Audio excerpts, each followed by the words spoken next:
most of my life, I have been wanting to open up these vocals and open up to people, walking into a new room, wanting to talk to people. And I feel like I was like behind bars. Like I just didn't know what to say. I felt very restricted here. And then I'd get almost like scared or embarrassed. And so I kind of want to go over to a corner. When I first started dating my husband, I would hide behind him. I wouldn't hang out with anybody else. And it wasn't like I thought that I was really showing up like I was scared. But if anybody really looked at me, I would be standing and kind of hiding, just like standing there hanging around the men instead of the women. And it wasn't just because they were women. It was because it was me being solo and being afraid to open up my vocals, being afraid to share who I was. And when I started working in this industry as a speaker, I was trying to figure that out. Like, I'm going into these rooms, I'm supposed to be networking, but I'm not really saying anything. And this is at the beginning of, really creating this business about 15 years ago. And when I'd even do a talk, sometimes the talks didn't go very well. Maybe they did, but in my brain, I was just so at myself, I missed this, I missed that, I wish I would have done this. And so I felt shame. Like, I felt like this small. And I was wanting to leave right away. I was embarrassed. I just could feel it all through my skin. I always think of that like feeling on my skin, like it's like a sabotage suit. So moving forward, I was like, well, how can I open myself up? Because the word today is open. It's video 12 of 15.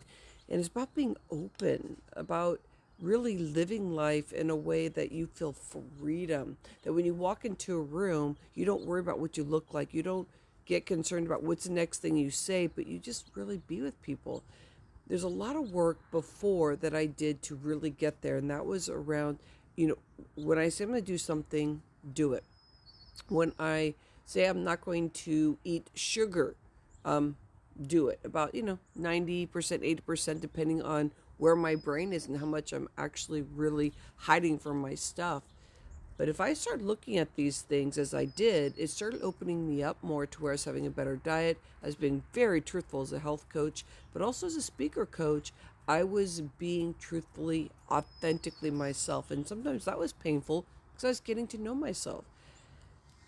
If we stay open, once we start doing our morning work and our afternoon work, where we're really just working in our mindset and resetting ourselves, finding some silence. There's so many other tools you can use, but this is an easy one to really get to, about gratitude and about quiet space and all that.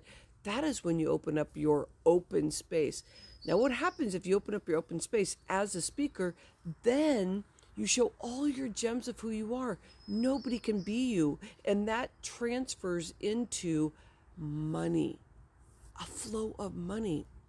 But money's only one pillar in life. And if you only focus there, it's easy to get adrenal fatigue because you're working yourself so hard to exterior wise create money in your business. So if you're tapping on something, you're trying to create business. But if you open up your flow, I said open up your business, but open up money. If you open up your flow and you be and you do your work and you have strategies around that, that is your deepest self-care that you can do at that moment. That will create energy in what you're doing, and you're going to love on who you are. Then you're going to love on the events that you do where you go and you speak and you get to really market to people. Say, man, I want you here. I want you here because this is what I'm talking about. And lately what I've been talking about, hashtag speaker locking arms. How can we do this globally and create a safety for people so that we give lots of love? Lots of love out there. We need that. I know I need it. I need it so much. Aren't we all going through something? It could be daily stress. It could be big paradigm shifts. It could be quantum leaps and things. So let's create safety for ourselves by being open. Today's word is open. We're on video 12 of 15 of being a superstar status speaker. Where's that going to take you? So go in my bio. Start doing your global vision. It's going to be a tree link, and you're going to go in there, and you're going to get your global vision link, 4 videos, and get yourself feeling something about who you are, what your words are. Start branding yourself more. Get to know you so everybody else, you're open for people to get to know you. I love you so much, and I care so much about your vocals, especially after healing from hypothyroidism. strength and power. Woohoo! Love you.